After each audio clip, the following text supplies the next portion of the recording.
Iran terima kegagalan selepas Trump musnahkan jambatan dan lapangan terbang. Sementara Amerika Syarikat memperluaskan serangan pada awal pagi 17 Julai 2026 dan menyerang struktur yang mengekalkan rejim Iran bergerak, jambatan jalan raya.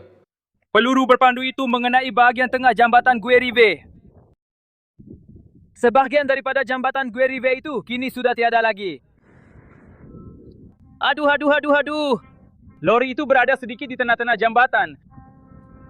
Tiada siapa yang harus pergi ke sebelah jambatan Guerive. Di sebelah jambatan Guerive, seluruh jambatan Amaya Abul Fakul telah rosak sepenuhnya. Lori tangki minyak yang besar itu musnah sama sekali. Ya Allah. Sebuah stesen kereta api, lapangan terbang Iran Char, kemudahan elektrik dan pos kawalan di pantai telah dimasukkan dalam senarai sasaran.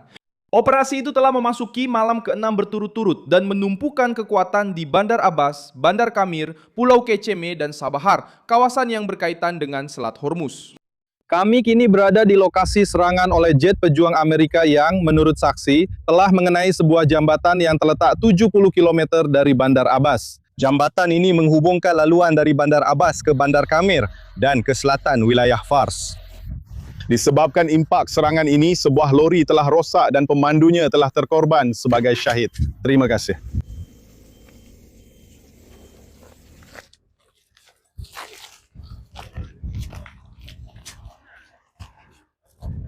Matlamat Washington adalah untuk memutuskan laluan tentera, melemahkan kawalan Iran ke atas laluan minyak dan memaksa Teheran untuk berundur. Hasilnya sudah mula kelihatan di dalam bandar-bandar. Kementerian Tenaga Iran telah meminta pengurangan penggunaan elektrik semasa cuaca panas melebihi 49 darjah Celsius, sementara penduduk di selatan menghadapi gangguan dan kerosakan pada rangkaian elektrik. Rejim yang pernah mengancam untuk menutup Selat Hormuz kini cuba memastikan jambatan, pelabuhan, kereta api dan bekalan elektrik terus berfungsi. Donald Trump telah memberi amaran bahawa jambatan dan loji jana kuasa akan menjadi sasaran sekiranya Iran tidak kembali berunding. Sebelum tarikh akhir yang diumumkan, kempen itu telah mula menyasar laluan-laluan yang digunakan untuk membekalkan pantai dan mengekalkan tekanan Iran di selat tersebut. Serangan pada hari Jumaat ini telah meletakkan pantai Iran di tengah-tengah tekanan ofensif. Pada hari Jumaat, Komando Pusat Amerika Syarikat memaklumkan bahawa jet pejuang, drone dan kapal telah melepaskan munisi berpandu tepat ke atas berpuluh-puluh sasaran. Migu infrastruktur di Iran, pantai diserang, kami memutuskan bekalan elektrik dan memusnahkan jambatan, memutuskan bekalan. Media Iran melaporkan bahawa stesen kereta api utama mereka telah meletup. Stesen itu mengendalikan lebih daripada 100 juta tan setahun dari selat tersebut. Ia juga menghantar minyak ke China. Dan ada lagi. Malam tadi, kami memusnahkan pusat arahan, pertahanan, peluru berpandu dan drone, serta sistem pengawasan di sepanjang pantai, malah mengenai sasaran di pedalaman, berhampiran ibu negara. Wilayah yang dipilih bukanlah secara rawak. Bandar-Bandar Abbas menempatkan pelabuhan terbesar Iran serta kemudahan penting tentera laut dan pengawal revolusi. Pulau Kaskin terletak di hadapan salah satu laluan paling sensitif dalam perdagangan tenaga dunia. Dengan menyerang titik-titik ini, Washington cuba memurangkan keupayaan Iran untuk memantau, mengancam dan menyekat kapal-kapal.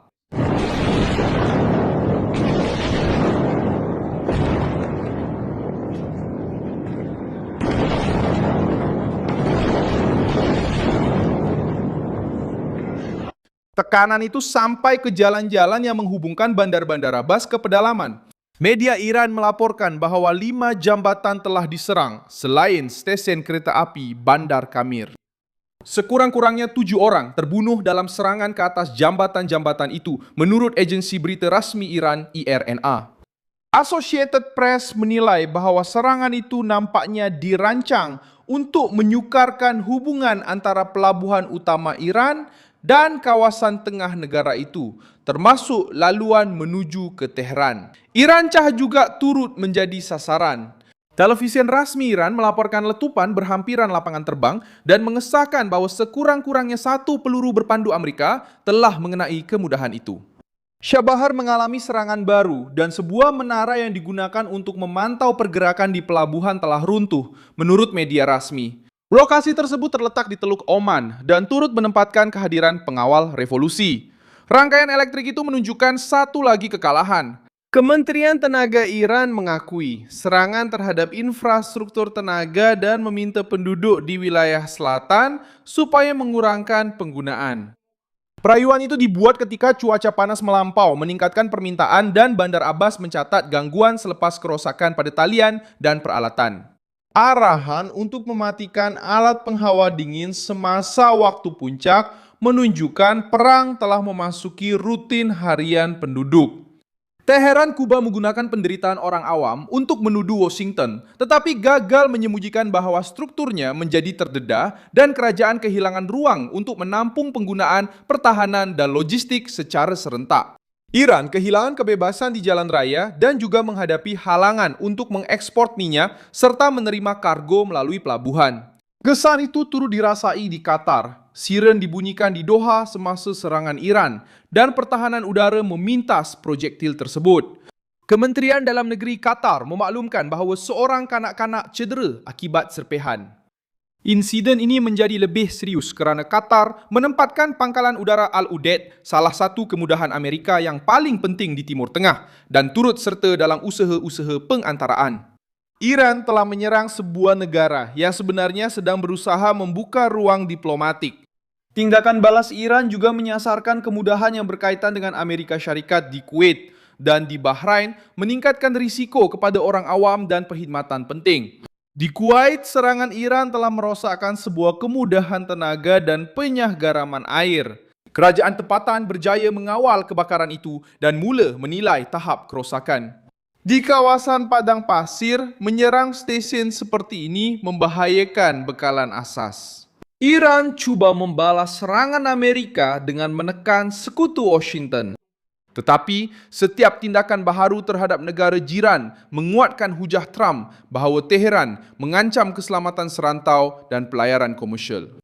Kemungkinan tindakan darat mula dibincangkan oleh penganalisis, tetapi tiada pengumuman rasmi mengenai pencerobohan. Veteran tentera Stephen Hittondale menganggarkan peluang antara 10 hingga 20% dan menyatakan bahawa pasukan Amerika yang sudah ditempatkan di rantau itu membolehkan keputusan dibuat dengan cepat. Beliau menyebut Divisian ke-82 Lintas Udara dan Unit Ekspedisi Marin sebagai tanda-tanda kesiapsiagaan. Apakah kebarang kalian dalam peratusan operasi darat akan berlaku? Berdasarkan apa yang kita lihat sekarang, saya akan katakan rendah, sangat rendah, mungkin 10 atau 20%. Okey, itu bagus. Itu benar, ya saya akan katakan, tapi jangan harap terlalu banyak. Itu sangat teruk. Saya tak percaya saya kata 21 dalam 5 peluang operasi darat akan berlaku. Okey, itu satu peluang dalam 10. 1 dalam 10, itu masih banyak kan? Itu menunjukkan keadaan semasa. Tapi masalahnya, Mario, masalahnya ialah kita akan mendapat sedikit amaran awal jika operasi darat sudah hampir berlaku. Banyak pasukan sudah berada di kawasan operasi dan IWAR sudah pun ditempatkan. Mereka boleh menggerakkan lebih banyak pasukan dari tanah besar Amerika Syarikat ke Timur Tengah dengan cepat. Tetapi pasukan darat di Timur Tengah sekarang sudah ramai. Memang sudah ramai orang di sana. Bagaimana mereka akan membawa tentera-tentera ini ke pulau itu? Adakah melalui terjun payung dari pesawat dan dengan helikopter atau menggunakan kapal amfibi? Bagaimana mereka akan sampai ke sana jika semua itu diperlukan dan adakah ini benar-benar serius? Ia bergantung kepada situasi di lapangan, betul. Persoalannya ialah kita tidak tahu dan kita tidak akan tahu sehingga perkara itu benar-benar berlaku. Tetapi secara teknikal, Amerika Syarikat boleh menggunakan semua pilihan yang disebutkan tadi. Itu bukan masalah bagi Amerika Syarikat. Perbezaannya sekarang adalah pada kelajuan peningkatan ketegangan. Mula-mula berlaku serangan terhadap sistem pertahanan, peluru berpandu, drone dan pemantauan pantai. Kemudian muncul jambatan, landasan kereta api, lapangan terbang, tenaga dan kawalan pelabuhan. Kerajaan Amerika Syarikat menyatakan bahawa mereka berusaha untuk melemahkan keupayaan ketenteraan yang digunakan terhadap kapal dagang. Dalam praktiknya, operasi ini juga mengasingkan titik-titik strategik dan mengurangkan pilihan rejim di pesisir pantai. Kita ada Teheran yang perlu mempertahankan Selat Hormuz, mengekalkan perdagangan, memulihkan tenaga, melindungi pelabuhan, dan memberi tindak balas ketenteraan. Semuanya di bawah sekatan. Rejim itu masih berjanji untuk memperluaskan serangan, tetapi tindak balasnya menunjukkan betapa besarnya tekanan yang dihadapi. Peluru berpandu telah dilancarkan terhadap pangkalan dan kemudahan Amerika di negara-negara jiran. Sementara itu, selatan Iran sendiri berdepan dengan jalan raya yang rosak, stesen kereta api yang terkena serangan, lapangan terbang yang rosak, dan kekurangan bekalan tenaga. Propaganda bercakap tentang penentangan sehingga ke akhir. Realitinya menunjukkan satu struktur sedang dibongkar dan kawasan pantai berada di bawah pengawasan Amerika. Teheran masih boleh memilih untuk berunding sebelum Amerika Syarikat memperluaskan sasaran mereka. Trump berkata beliau akan meninggalkan kemudahan tenaga untuk peringkat seterusnya, tetapi serangan sudah pun mengenai peralatan elektrik dan talian penghantaran.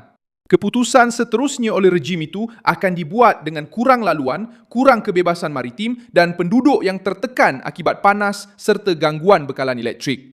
Sementara para pemimpin Iran mengulangi ancaman, pasukan bekerja untuk memulihkan jambatan, tenaga dan akses yang menyokong kehadiran rejim di Selat Hormuz. Terima kasih banyak kerana menonton video ini hingga ke akhir. Sokong projek kami dan sumbangkan secara kewangan melalui IDPix yang tertera di skrin anda. Kami adalah saluran bebas, fokus untuk memastikan anda mendapat maklumat yang benar. Sumbangan anda membantu kami untuk terus bertahan.